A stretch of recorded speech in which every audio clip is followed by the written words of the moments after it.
wabarakatuh. Perkenalkan, nama saya Fitria Putri dari International Class Mazawa.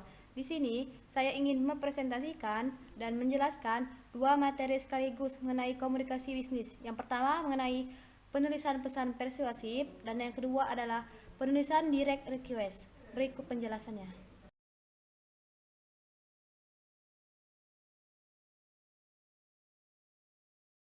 Materi pertama mengenai perencanaan pesan persuasif. Persuasi dapat didefinisikan sebagai suatu usaha untuk mengubah sikap, kepercayaan, atau tindakan audiens penerima pesan untuk mencapai suatu tujuan. Lalu, secara sederhana, persuasi ini yang efektif adalah kemampuan yang menyampaikan suatu pesan bisnis dengan suatu cara yang membuat audiens atau penerima pesan merasa tidak mempunyai pilihan dan membuat mereka setuju. Pihak yang menerima pesan bisnis tersebut juga harus dapat memahami dan menerima pesan dengan baik sebagai substansi pesan bisnis yang disampaikan tersebut.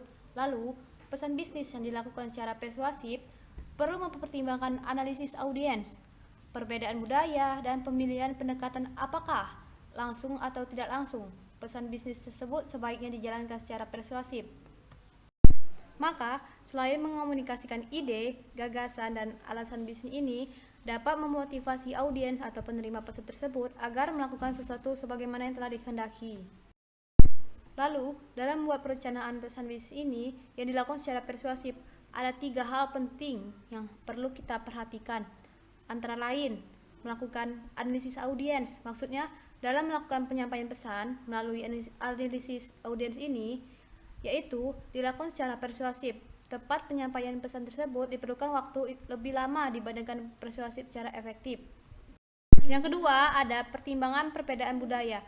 Pemahaman terhadap perbedaan budaya yang ada bukan saja akan membantu dalam memuaskan kebutuhan audiens, tetapi juga akan membantu bagaimana mereka respek terhadap Anda. Dan yang terakhir ada memilih pendekatan organisasional. Dalam hal ini, kita dapat menggunakan pendekatan organisasional tak langsung dalam menyampaikan pesan-pesan persuasif. Akan tetapi, jika audiens adalah objektif atau jika kita tahu bahwa mereka suka mendengar pesan yang disampaikan secara langsung, maka bisa menggunakan pendekatan operasional langsung. Selanjutnya mengenai mengembangkan pesan-pesan persuasif.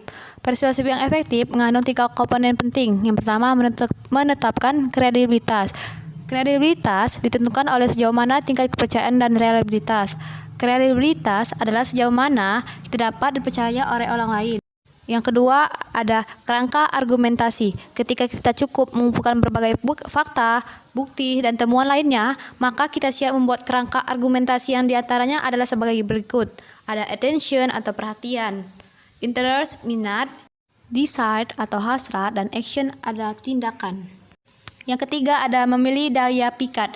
Kepanjangan pesan persuasif menggunakan daya pikat dan dengan logika dan daya pemikat yang emosional untuk melakukan persuasi audiens. Untuk dapat menemukan keseimbangan antara keduanya tergantung 4 faktor, yaitu pemikat emosional, pemikat logika, dan pertimbangan etika.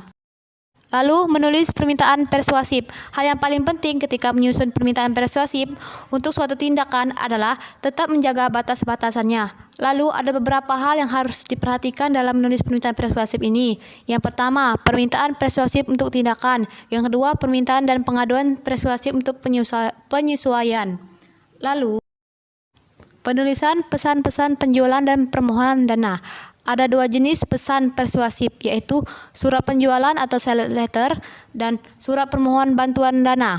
Kedua pesan tersebut memiliki perbedaan, yaitu pesan-pesan penjualan biasanya dikirim oleh organisasi yang berorientasi pada laba untuk melakukan persuasi kepada pembaca agar mengeluarkan sejumlah uang atas produk mereka sendiri. Di lain pihak, pesan-pesan permohonan dana biasanya dikirim oleh organisasi nirlaba untuk melakukan persuasi kepada pembaca agar memberikan bantuan dana atau lainnya kepada pihak lain. Persamaannya, keduanya saling bersaing untuk bisnis dan kepentingan publik. Keduanya juga berusaha melakukan persuasi kepada pembaca untuk mengeluarkan uang atau waktu untuk menghasilkan suatu nilai tertentu yang ditawarkan permintaan persuasif. Tindakan permintaan dan pengaduan persuasif untuk penyelesaian. Ada beberapa langkah, yaitu perencanaan pesan-pesan penjualan, perorganisasian, dan komposisi pesan penjualan. Terakhir, perencanaan pesan-pesan permohonan bantuan dana. Pembahasan materi kedua mengenai direct request atau penulisan pesan direct request. Pengertian direct request. Direct request atau permintaan langsung dapat diartikan sebagai suatu kegiatan yang dilakukan oleh seseorang, suatu organisasi, bisnis maupun non-bisnis kepada pihak lain untuk meminta berbagai informasi penting dengan segera dan dengan menggunakan berbagai media komunikasi yang ada, termasuk media elektronik. Sebagai contoh, yaitu telepon, faksimil, email, atau media sosial lainnya seperti Facebook, Twitter, dan lain-lain. Perorganisasian direct request dapat dilakukan dengan menggunakan berdekatan secara langsung, di mana pada bagian awal disajikan permintaan atau ide-ide pokok. Cara yang baik untuk menyusun direct request adalah menyatakan apa yang diinginkan pada kalimat pertama, kemudian diikuti dengan penjelasannya. Gunakan bahasa yang sopan dalam penulisan surat direct request. Contohnya, saya senang sekali atau saya sangat berterima kasih. Bagian-bagian dari penulisan direct request ini terdapat yang pertama ada pembukaan, kedua adalah penjelasan rinci tentang apa yang akan disampaikan, lalu yang terakhir ada penutup. Lalu, permintaan informasi rutin.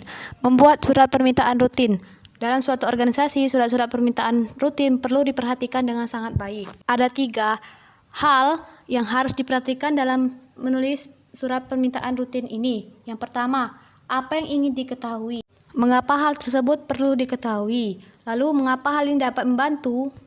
Dalam kaitannya dengan direct request, maka permintaan dapat berasal dari dalam, internal, maupun dari luar, eksternal organisasi bisnis. Permintaan informasi rutin.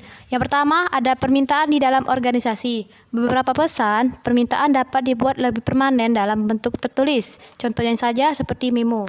Yang kedua, ada permintaan keluar organisasi. Sebagai seorang pelaku bisnis, tentunya kita perlu berkomunikasi dengan para pelanggan, pemasok, dan perusahaan lain untuk berbagai keperluan bisnis yang akan digunakan untuk memperoleh informasi. Bagian lain dari direct request ada menulis direct request untuk aduan. Istilah surat aduan dan surat penyesuaian yang berkaitan dengan ketidakpuasan konsumen terhadap suatu produk atau jasa bagi kebanyakan orang adalah kata-kata yang kurang menyenangkan. Dalam surat direct request, Anda mungkin dapat meminta salah satu permintaan berikut ini: pengambilan barang dan permintaan uang kembali, permintaan pengiriman barang baru, penggantian produk rusak, ketidaksesuaian produk dengan pesanan, perbaikan dalam masa garansi, dan lain-lain.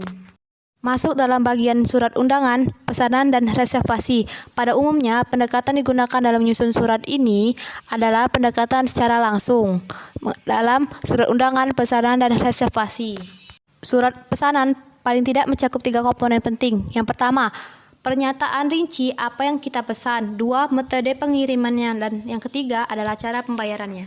Lalu masuk ke dalam bagian akhir dari direct request, ada permintaan kredit. Dalam dunia perkreditan, kemampuan seseorang melunasi kredit sesuai dengan aturan main yang ada, seperti tepat waktu, tidak menunggak, lancar, akan memperbesar peluang memperoleh kredit pada periode-periode berikutnya. Kepercayaan lembaga perkreditan tergantung pada bagaimana prestasi seseorang dalam melunasi kredit secara sederhana. Dalam surat permohonan kredit, selain data pribadi Anda, jenis usaha, jumlah besarnya kredit yang diminta, harus didukung dan dilengkapi dengan berbagai dokumentasi penting serta prospek bisnis Anda di masa depan. Hal ini penting bagi lembaga perkreditan untuk menilai kelayakan Anda dalam memperoleh kredit, baik dilihat dari sisi besaran kredit maupun jangka waktu pengembaliannya. Sekian presentasi dan pemaparan materi komunikasi bisnis saya. Apabila ada kesalahan, saya minta maaf, dan pada Allah saya mohon ampun. Dan semoga apa yang saya jelaskan dapat bermanfaat untuk kita semua. Akhir kata, saya ucapkan wassalamualaikum warahmatullahi wabarakatuh.